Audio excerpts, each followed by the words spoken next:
Some moments in modern warfare do not arrive with speeches or formal announcements.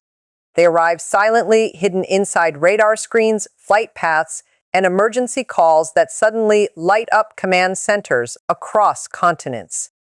Tonight's story begins with one of those moments. Russia did not simply fire another missile. It delivered a message. Slament. In the early hours of the morning, a long-range cruise missile cut across western Ukraine. Its path was so precise and so deliberately calculated that NATO monitoring systems across Eastern Europe immediately snapped to attention. Polish seismic sensors registered the shot. Lithuanian and Romanian radar systems locked onto the object as it moved dangerously close to NATO airspace. For several long, intense minutes, no one could say with certainty whether a line had been crossed that would have altered the course of history. This was not chaos. This was choreography. Man, what makes this strike extraordinary is not the destruction it caused on the ground, but the way Russia chose to execute it. The missile's flight path was designed to be seen. NATO was meant to track it. Alliance commanders were meant to feel the pressure of proximity. The United States was meant to react.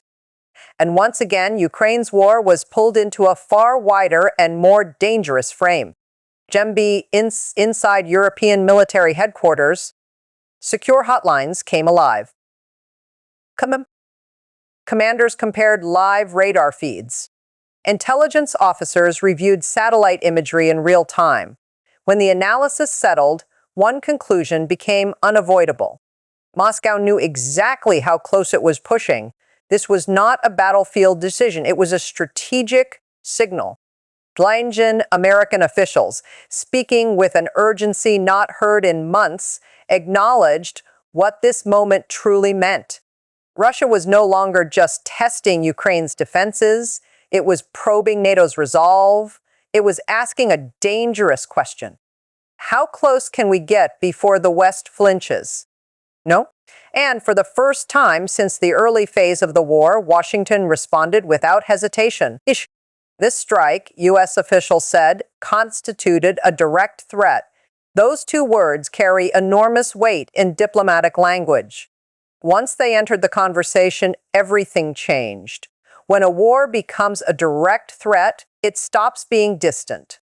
It becomes immediate. It becomes personal, and it demands a response that cannot be delayed.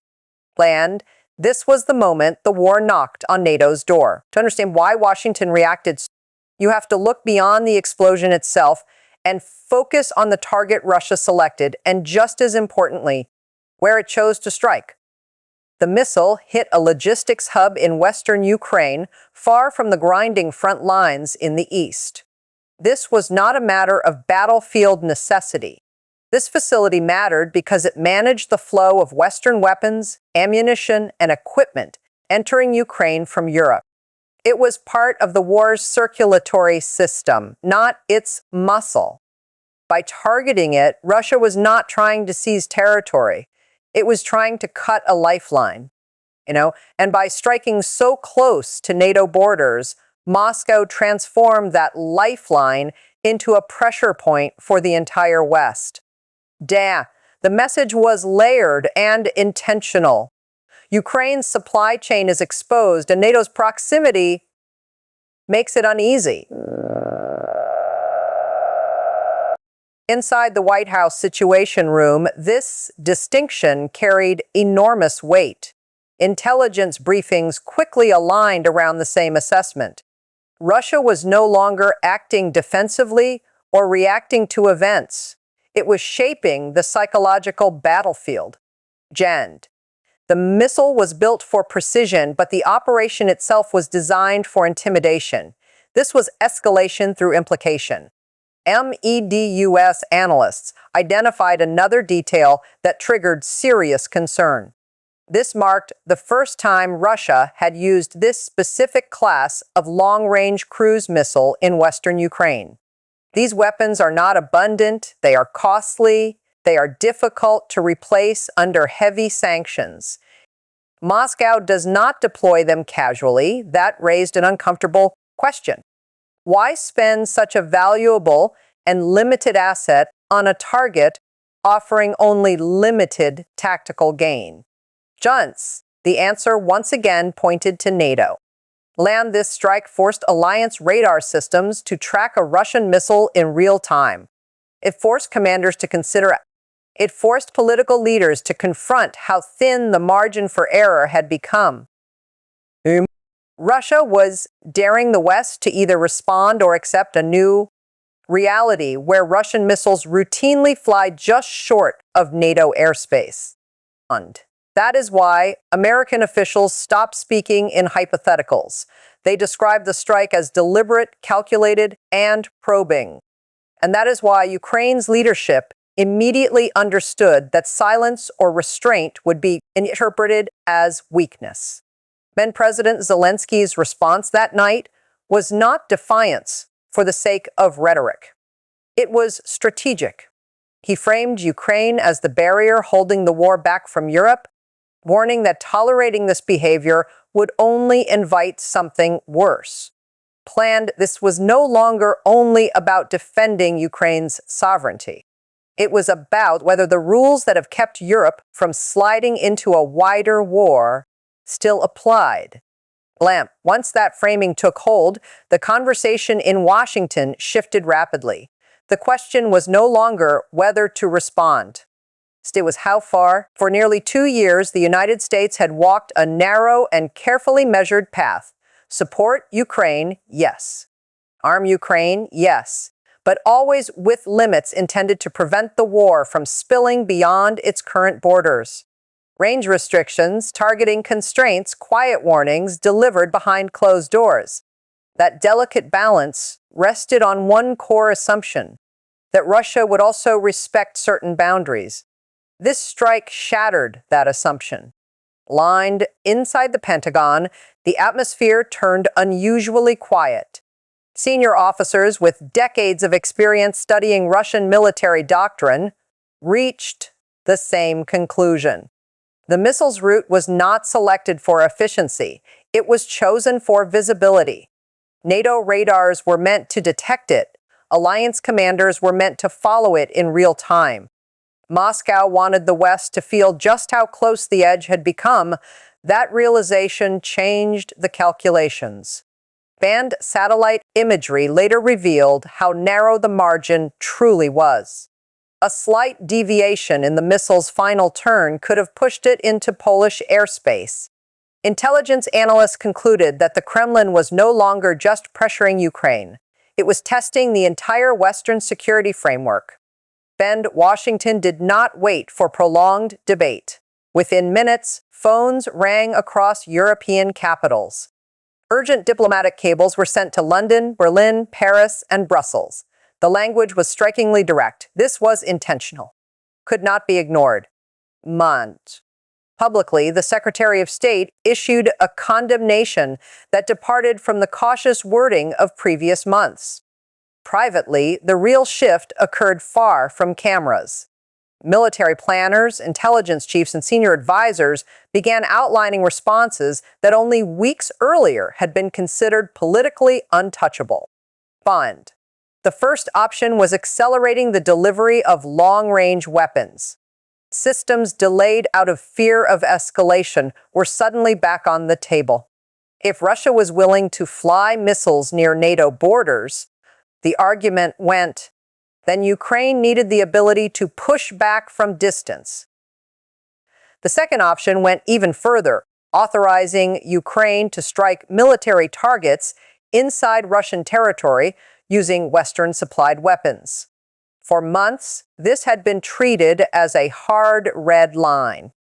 Now, officials openly questioned whether that line still served any purpose. One senior voice captured the frustration bluntly. Why should Ukraine be forced to fight with one hand tied behind its back? Then came the third proposal. A reinforced NATO defensive shield along the alliance's eastern flank, more air defenses, expanded radar coverage. Faster response forces positioned minutes, not hours, from potential launch points. What mattered most was not which option would be chosen, but the fact that all three were now under serious consideration. Russia had forced the West to confront an uncomfortable possibility. Restraint was no longer stabilizing the conflict. It was emboldening it. And as Washington recalculated, Moscow's belief that the West was divided and exhausted began to look dangerously outdated. As Washington weighed its options, Ukraine did not pause. Inside Kyiv, the atmosphere shifted from alarm to action almost instantly. President Zelensky convened his war cabinet within hours, bringing together generals, intelligence chiefs, and senior advisors who understood that moments like this do not wait. Russia's strike near NATO territory was not just an escalation. It was a warning shot intended to freeze decision-making. Ukraine refused to freeze. Orders moved quickly. Western regions once considered relatively safe were elevated to top priority.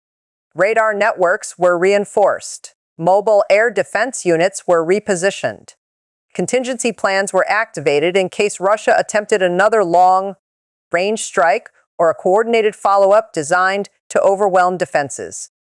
Engineers worked through the night strengthening counter-drone systems, anticipating waves of Iranian-supplied Shahed drones that often follow major missile attacks. And Ukraine's leadership knew the pattern. Russia escalates, then observes, then probes again. This time, Ukraine intended to break that rhythm. On the diplomatic front, Ukraine's foreign minister went public almost immediately. The tone was deliberate, calm, controlled, and firm. No panic, no theatrics, just a clear warning to the international community. If Russia could launch missiles near NATO borders without consequences, escalation was not a risk. It was a certainty. But words were only part of the response. By morning, Ukraine made its position unmistakably clear on the battlefield. Coordinated counterstrikes began hitting Russian-occupied territory with precision. Ukrainian intelligence had spent weeks mapping ammunition depots, drone production facilities, and command centers. The moment Russia crossed this line, those targets were activated. High-mobility rocket systems fired. Long-range drones launched. Modified strike platforms reached deep into occupied zones. The effects were immediate and visible. In Luhansk and Donetsk, massive secondary explosions lit up the night as ammunition storage sites burned for hours. In Zaporizhia, a drone manufacturing facility was reduced to rubble. In Crimea, a forward base used to coordinate attacks was struck so precisely that even Russian state media struggled to deny the damage. Russian military bloggers, usually defiant and dismissive, sounded shaken. Their posts described confusion, broken supply lines, and commanders scrambling to restore control. One admitted that official reports understated the scale of losses. Another warned that Ukraine was targeting the backbone of Russia's logistics network inside Russia. The reaction was revealing. Not open panic, but growing strain. Families demanded answers. Television commentators argued over narratives that no longer aligned. And the Kremlin, unusually, offered little clarity. Ukraine's message was unmistakable. If Moscow believed intimidation would force restraint, it had misjudged its opponent. Escalation would not slow Ukraine down. It would sharpen its response, and that response was already unfolding faster than Russia had anticipated. What followed exposed a critical flaw at the center of Moscow's strategy. Russian planners had assumed time was on their side.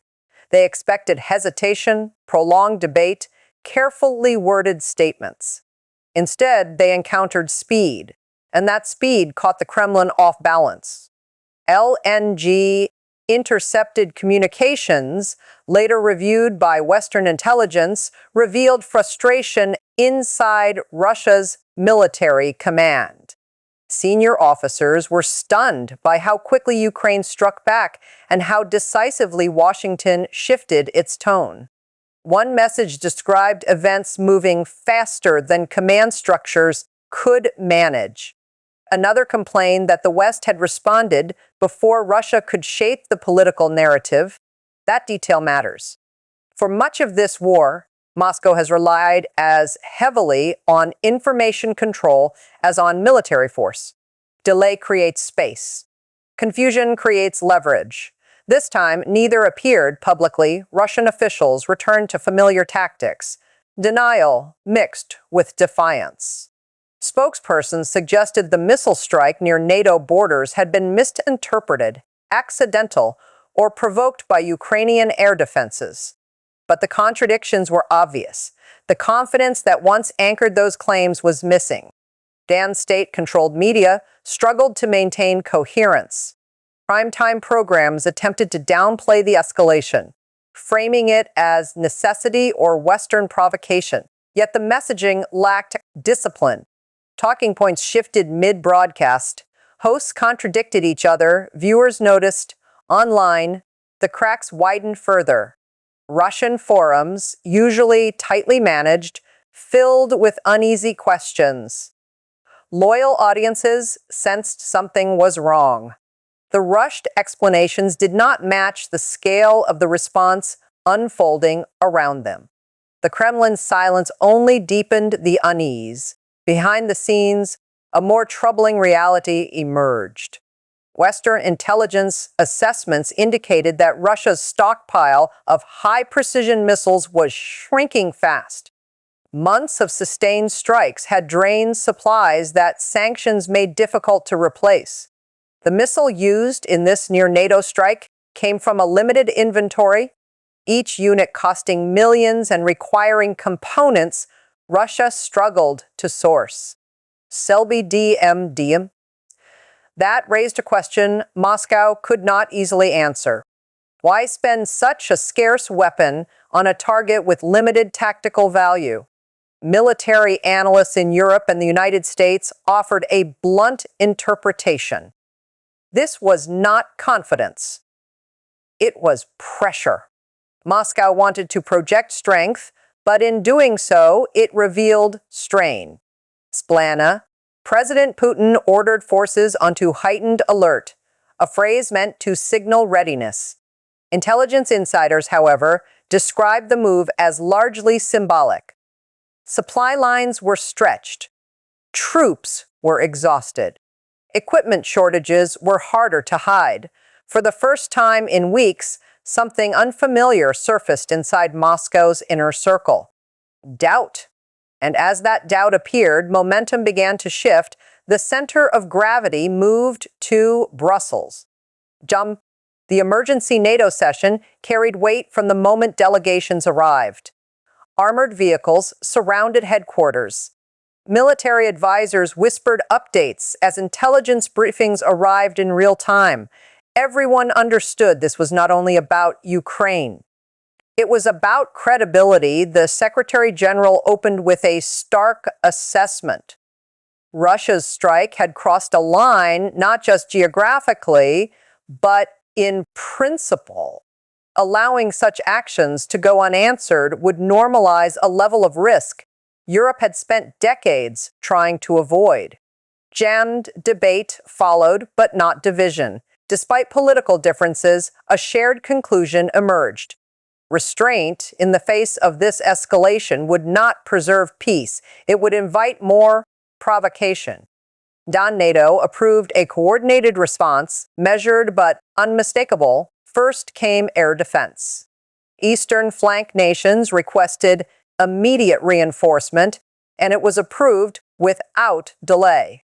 Additional Patriot systems, expanded Sansaru patrol rotations, and advanced counter-drone capabilities were scheduled for rapid deployment.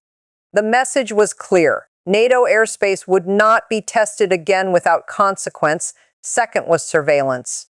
Alliance reconnaissance aircraft, drones, and radar platforms would operate closer to Russian borders, tracking missile launches in near real time.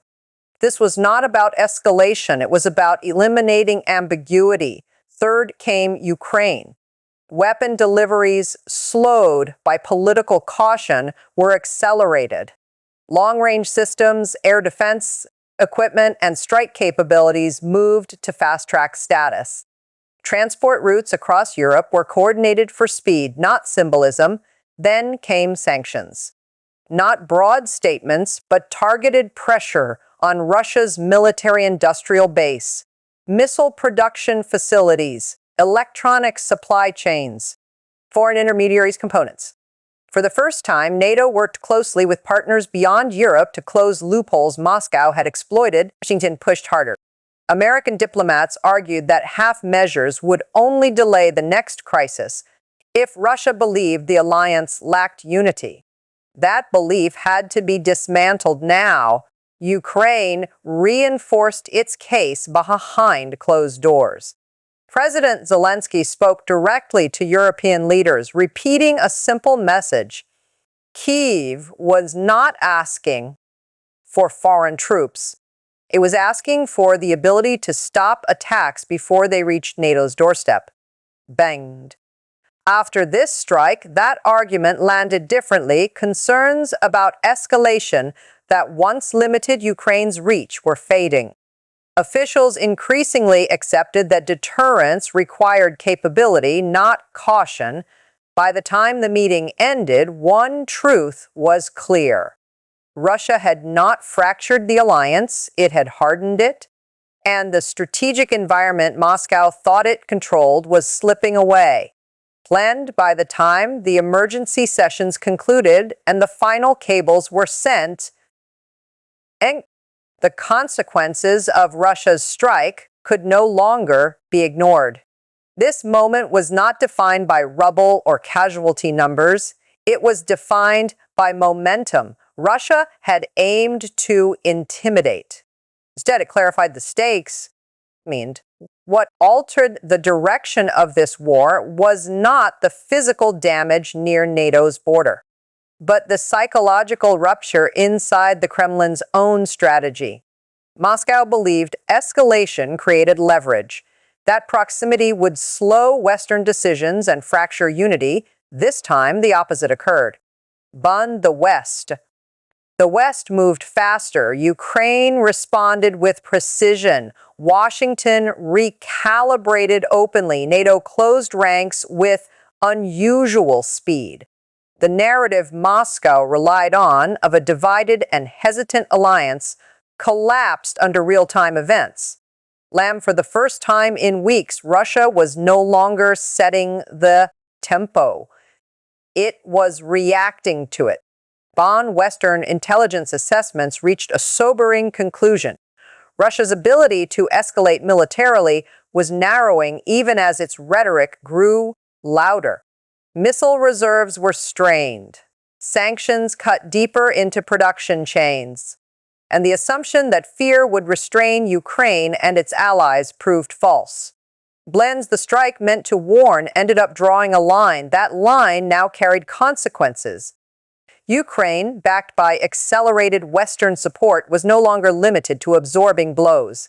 NATO, having reinforced its eastern flank, removed ambiguity from the equation. And Washington, by calling the strike what it was, a direct threat, signaled that the era of strategic patience was ending. The Kremlin now faces a stark choice: escalate further and risk a confrontation it cannot sustain, or recalibrate and accept that the war it once tried to has entered a phase where restraint no longer belongs only to the West. For the first time in this conflict, pressure is no longer one-sided.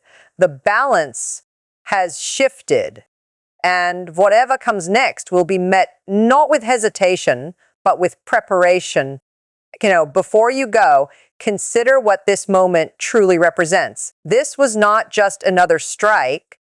It was a test of limits, of patience, of whether the rules that have kept a wider war at bay still matter. blonde understanding that difference matters now more than ever. Brand.